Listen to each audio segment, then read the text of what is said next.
26페이지. 이것이 정말 사기극이라면 어떻게 그리 오랫동안 들키지 않고 계속되어 왔을까? 어차피 나의 관심은 이야기거리에 있는 것이니까 나머지는 상관할 바가 아니었다. 자, 무얼 기다리고 계세요? 이제 테이블 넣으시고 기적 중에 기적을 보실까요? 어느새 방에 들어온 테리가 장난스레 웃으며 말했다. 나는 반사적으로 일어나 테이블을 넣었다. 이제 메주고리의 사건이 아이들의 과장된 이야기인지 사실인지를 나와 테리가 직접 판가름할 수 있게 된 것이다. 3장 메시지. 당신은 내 아들입니다. 나의 아들, 예수의 뜻에 따라주길 바랍니다. 비디오 테이프의 첫 장면은 성야고보 성당, 성당을 둘러싸고 있는 산들, 그리고 산 위에 거대한 시멘트 십자가를 망원 렌즈로 잡고 있었다. 이어 크로아티아어의 미사 성가를 배경으로 카메라는 성야고보 성당의 쌍둥이 뾰족탑과 성당 앞에 군중들에게 초점을 맞추고 있었다. 한 미국인 신부가 프랑스, 이태리, 독일 등 세계 곳곳에서 몰려온 사람들과 이야기를 나누고 있는 것이 보였다. 그곳에는 부부가 함께 온 사람도 있었고 온 가족이 다 함께 온 사람들도 있었다. 10대들끼리 모여있는 모습도 눈에 띄었다. 신부는 그들에게 왜 이곳에 왔으며 여기서 무엇을 얻게 되었는지를 일일이 물어보고 있었다. 약 15분 그 정도 계속되었다. 마침내 카메라는 6 아이들에게로 넘어갔다. 자신들의 의사와는 관계없이 중인이 되어 성모 마리아님의 메시지를 전하게 된 바로 그 아이들이었다. 페리 씨 책에도 언급되었듯이 아이들은 지극히 정상적이고 건강해 보였다. 직업적인 본능으로 나는 메모를 시작했다. 모두들 건강하고 원만한 성격의 소유자임, 행복하게 편안해 보임, 잘생긴 편이지만 지극히 평범한. 비디오는 그 사건이 일어났던 초창기 때 만들어진 것이다. 내가 방금 읽기를 마친 책은 그 사건이 시작된 지 4년 후에 씌워진 것이다.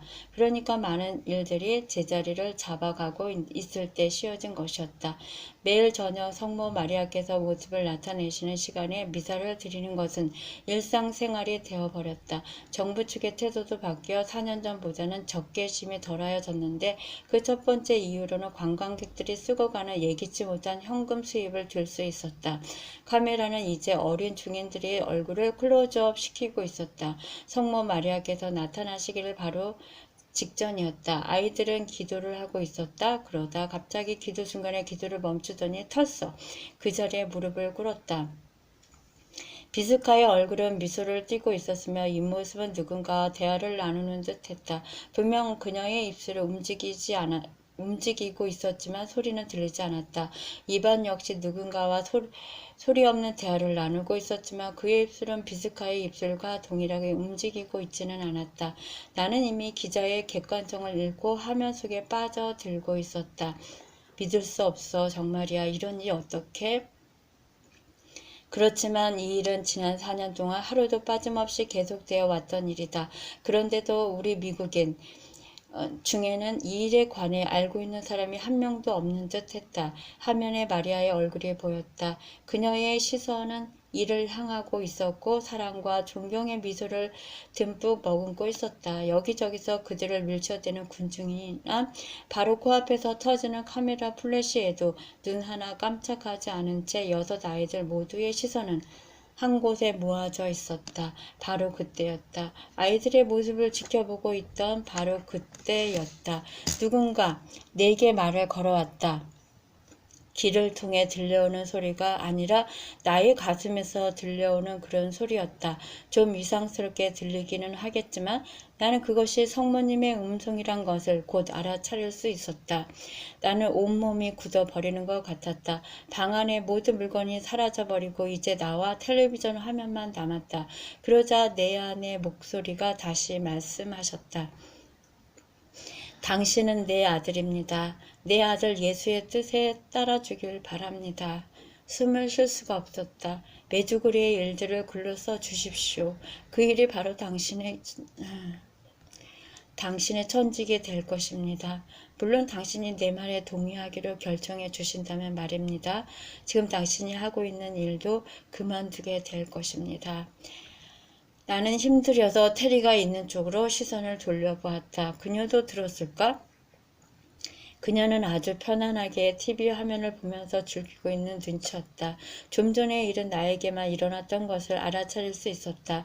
내 가슴은 방망이질 치기 시작했다. 나는 기절해 버릴 것만 같았다. 그러는 중에 다음 메시지가 계속되었다. 메주구리의 일들을 글로 적어 주십시오. 그리하면 그 일이 바로 당신의 천직이 될 것입니다. 물론 당신이 내 말에 동의하기로 결정한 후의 일이지만. 비디오는 계속되고 있었지만 온통 안개로 가려졌다. 마침내 비디오가 끝났지만 우리들은 소파에 그대로 앉은 채 눈만 껌뻑이고 있었다. 테리에게 말해야 할까? 그녀가 내 말을 믿어줄까? 정말 흥미로운 테이프네요. 책보다 훨씬 좋아요. 마침내 테리가 입을 열었다. 그 일을 믿는 게 뭐가 어려운 건지 난 그게 더 이상하네요. 나는 멍청하게 겨우 고개만 끄덕일 수 있었다. 테리는 내 대답을 기다렸다. 물끄러미 나를 바라보던 테리가 이상한 기미를 알아차리고는 무슨 일 있어요? 하고 물었다. 테리, 미친 소리로 들릴 거라는 건 나도 알아. 그런데 그분이 바로 좀 전에 내게 말씀하셨어. 누구라고요? 성모 마리아. 그분이 방금 말씀하셨어. 그분이 메주구리에서 일어난 일들을 전파하라고 내게 부탁하셨어. 나는 단숨에 내뱉었다. 테리가 나를 잠시 지켜보았다. 여보, 당신 기분은 알겠어요. 그렇지만 좀 지나친 것 같지 않으세요? 그녀가 차분히 입을 열었다. 테리, 내가 말하고 있지 않소. 이건 실제로 일어난 일이라고. 물론 믿기지 않는 것이 그녀 잘못은 아니었다. 그래도 그녀가 내 말을 믿지 못하자 실망스러웠다. 왜 그리고 어떻게 이 이야기를 당신에게 말해야 할지는 모르겠소. 그렇지만 이건 정말로 일어난 일이라오. 그녀는 싱긋 미소 지었다. 그리고는 아무 일도 아니라는 듯 입을 열었다. 주무시기 전에 아스피린 2알 잡수시는 거 잊지 마세요. 한숨 주무시고 나면 괜찮아질 거예요. 먼저 가서 자구려. 잠시 말을 멈추었다. 어차피 잠이 올 것 같지는 않아. 테리는 가볍게 나를 끌어안아 주었다. 차츰 그녀는 일의 심각성을 알아차리게 되었다. 내게 일어났던 일이 사실이건 아니건 간에 내가 비디오 테이프 때문에 충격을 받았다는 것이 그녀에게 분명해지기 시작했다. 여보, 너무 마음 쓰지 마세요. 그 일이 정말인지 아닌지는 금방 알 수 있게 될 거예요. 난 그만 자러 갈게요. 주무시고 싶을 때만 언제라도 오세요. 아주 오랜 시간 동안 나는 텅 빈 TV 화면을 응시하며 그렇게 앉아 있었다. 마음속에서는 좀 전의 일들이 영화 필름처럼 계속 돌아가고 있었다. 나는 깊게 숨을 들이쉬었다. 차근차근 문제를 풀어보기로 결심했다. 지금 나의 상태는 2가지 가능성을 생각해 볼 수 있다. 내가 미쳐버린 것이거나 성모 마리아를 통해 하느님께서 내게 맡기신 일을 수락하는 것이었다. 무엇이 잘못된 걸까? 내 생활은 엄청난 스트레스의 연속이었다. 언제나 그래왔다. 지난 9년 동안 나는 4개의 주간신문과 1개의 출판사를 운영해왔다. 스트레스는 나의 친구나 마찬가지였다. 마감 시간, 타사와의 경쟁, 고용 문제 등 하루도 편한 날이 없었다. 이런 점들을 감안해 볼 때 나는 바로 지금 이 순간이 오히려 그 어느 때보다도 맑은 정신 상태였다. 미치지 않는 것은 분명했다. 다른 가능성을 생각하기조차 어려웠다. 하느님의 일이라. 갑자기 예수 그리스도가 현실로 다가왔다. 피와 살을 가진 실체로 2000년 전에 사셨던 예수가 지금도 살아 움직이고 있었다. 그리고 유고슬라비아의 어린 아이들에게 나타나셨고 그분의 어머니를 깨서 방금 전 내게 직접 말씀하셨다. 이 모든 것들이 무엇을 의미하는지를 깨닫게 되자 순간 나도 모르게 무릎을 꿇었다. 그리고 기도했다. 이런 식의 기도는 내 생전 한 번도 해본 적이 없는 그런 기도였다. 4장, 당신은 내 아들입니다. 나는 너희들을 하느님의 사랑 속에서 삶이 시작되라고 부르고 있고 또 너희들의 삶이 거룩한 것이 되기를 바란다. 얼마나 오랫동안 그렇게 무릎 꿇고 있었는지 모르겠다. 나는 그냥 계속 같은 말만 되뇌이고 있었다. 오 하느님, 오 내 하느님, 왜 하필 제가. 나는 이런 일과는 거리가 멀었다. 물론 자격도 없었다. 나는 가톨릭 교회의 성모 마리아 발현따위에는 아예 아는 바가 없었다. 성모 마리아님에 대해서 내가 알고 있는 것이라곤 예수님을 이 땅에 태어나시게 하기 위해 선택된 인물이라는 것뿐이었다. 그런데 그분이 왜 하필 내게 그 일을 부탁하신 걸까? 메주고리에 전하신 말씀을 온 세상에 전파하는 일은 나 말고도 다른 분들이 훨씬 더 잘해낼 텐데 나는 그런 일, 그렇게 거룩한 일에는 나 자신이 아주 쓸모없게 느껴졌다. 그것은 단순한 겸손에서 나오는 것이 아니었다. 그것은 내가 살아오는 동안 저질렀던 무수히 많은 나쁜 일들이 고통스럽게도 낱낱이 떠올랐기 때문이다. 상처난 곳에 소금을 뿌려놓은 듯했다. 이혼 당시 느끼지 못했던 죄의식들이 내 가슴을 도려내었다. 이미 지나버린 일들이 얼마나 잘못되었던 것이었는지를 깨닫는 만큼 하느님 사랑이 나를 감싸고 나를 떠나지 않고 있었다. 그 체험은 내게 또 다른 말씀을 들려주는 듯했다. 지금껏 살아온 나를 나 자신조차도 용납하기 어려운데 하느님 눈에는 그렇게 보이지 않은 모양이었다. 그제서야 문득 나는 깨달았다. 교회에서 수없이 들어왔고 또 주일학교에서는 내가 직접 가르치기도 했던 말. 예수님께서는 십자가에서 돌아가셨습니다. 그래서 우리는 모든 죄를 용서받았습니다. 무언가를 가르치거나 배운다는 것과 그것을 몸소 체험한다는 것과는 아주 달랐다.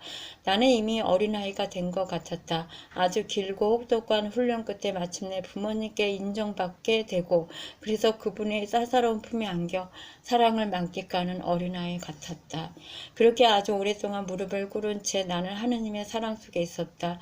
눈물이 넘쳐 흘러 다른 어떤 일도 할 수 없었다. 나는 테이프를 다시 보기로 하고 흘러내리는 눈물을 대충 닦아내었다. 기사거리를 찾으러 비디오를 볼 때와는 달리 이성을 뛰어넘는 통찰력이 나의 가슴을 뚫고 직접 내 안으로 들어왔다. 이제는 왜 이런 일이 내게 일어났는지 어떻게 이런 일이 일어날 수 있는지 따질 필요가 없었다. 나는 그냥 그 일이 내게 진짜로 일어났다는 사실만 알고 있으면 되었다. 그리고 그것이면 충분했다. TV에는 성모 마리아 발현 직전의 장면이 나오고 있었다. 그때 아까 그 메시지가 내게 다시 반복해서 들려왔다. 이제 나는 내게 주어진 사명이 메주고리의 일을 글로 적는 일 이상이라는 것을 깨닫게 되었다. 그것은 사랑과 평화에 관한 메시지를 실천하는 일에 국한되는 것도 아니라는 걸 깨달았다. 이 순간 그 이후 메주고리에는 바로 내 삶의 전부가 되어야만 했다. 물먹은 솜처럼 피곤했지만 머리는 아직도 흥분 상태였다. 나는 소파에 앉은 채 지난 일들을 되새겨 보았다. 이혼했던 일이 제일 먼저 떠올랐다. 어떻게 그 정도로 어리석었을까? 그렇게 어린 나이에 결혼을 하고 4명의 귀여운 아이들에게 가족이 흩어지는 슬픔을 안겨주었을까? 고등학교 시절을 참 따분했다. 결국 10년을 마치자 나는 해군에 입대했고 제대 후 남캐롤라이나주에 위치한 콜롬비아로 갔다. 그곳에 살고 있는 누나와 매형을 잠깐 들여다보고는 아리조나주 옛 템프로 갈 예정이었다. 그곳에 사는 해군 동기와 함께 아리조나 주립대학에 다닐 참이었다. 결국 나는 아리조나에는 가보지 못하게 되었다. 누나네 집에 머무는 동안 한 소녀를 알게 되었고 내 생전 처음 느껴보는 심각한 감정을 맛보았다. 그녀와 결혼하지 않으면 다시는 내게 그런 기회가 주어지지 않을 거란 확신이 들기 시작한 것이었다. 그녀는 작은 방앗간 마을의 처녀로 수줍음이 많았다. 주일 예배에도 빠지지 않고 참석하는 침례 교인이었다. 우리 집은 원래 루터파 교인이었지만 나는 무슨 교파든지 별로 상관치 않았다. 만난 지 1년이 채 안 되어 우린 결혼했다. 막 결혼한 어느 주일 나는 하느님께 나를 바치고 싶은 강한 충동을 느꼈다. 무엇이 날 그렇게 만들었는지는 잘 모르겠다. 아마도 침례교 예배 중 하느님께 자신을 바치고자 하는 분은 제단 앞으로 나오십시오 라는 초청에 응하였을지도 모르겠다. 아니면 특별한 주일날 아침 그날의 설교가 날 그렇게 만들었을 수도 있었다. 어쨌든 내 생활 방식을 바꾸겠다는 생각을 했던 것은 분명했다. 교회에 대한 생각도 바뀌었고 주일날 아침과 수요일 저녁마다 빠지지 않고 예배에 참석했다.